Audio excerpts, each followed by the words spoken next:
ওই মিয়া বয়ে বের কয়দিন 2 মাস ধরে আপনার কাম নাই বয়ে বে খাইতেছেন। বাইক ফোন দেন, বাইকটা ফোন দিয়ে টেয়া আনান। 2 মাস ধরে বয়ে বে খাইতেছেন মিয়া, আমার টেয়া দিয়ে আনতে পারন।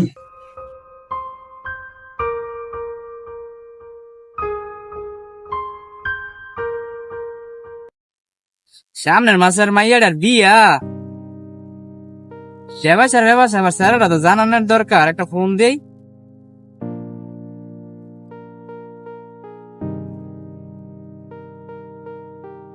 ধরে না কা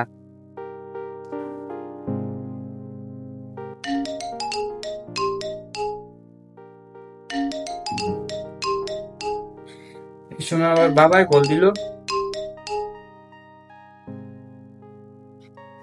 হ্যালো, আসসালামু আলাইকুম। হ্যালো বাজান, ভালো আছিস নি?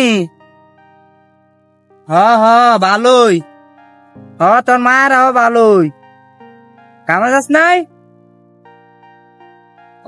অনেক ফোন তোর এক কজের লাগে ফোন দিছি। অনেক সামনের মাসে তোর বোনের বিয়ে ঠিক হয়েছে বুঝছিস নি? স্যারা মনে কর অনেক বড় লোক, সরকারি চাকরি করে বুঝছস। হ হ হ হ অনেক কইলাম জামাই রে কিছু দিয়া দিতে হইবে বুঝছে, যৌতুক মতুক আবার ইয়া আয়োজন মায়োজন করতে হইবে বুঝেছ তো। অনেক খরচাপাতি লাগবো, এটা লাগে আগের তে তোরে কয়ে থুইছি বুঝছস। আচ্ছা ঠিক আছে আব্বা, সবই তো বুঝলাম, আমি ব্যবস্থা করবো না, এটা নিয়ে আপনি চিন্তা করেন না। আচ্ছা বাবা, তুই গেলে মিল ঝিল করে হল হারাইস। হ্যাঁ আচ্ছা আচ্ছা আচ্ছা আচ্ছা, আমি তো এখন কাজে আছি, কাজেতে গিয়ে আপনার ফোন দিব না। হ্যাঁ আচ্ছা তাহলে কাম কর।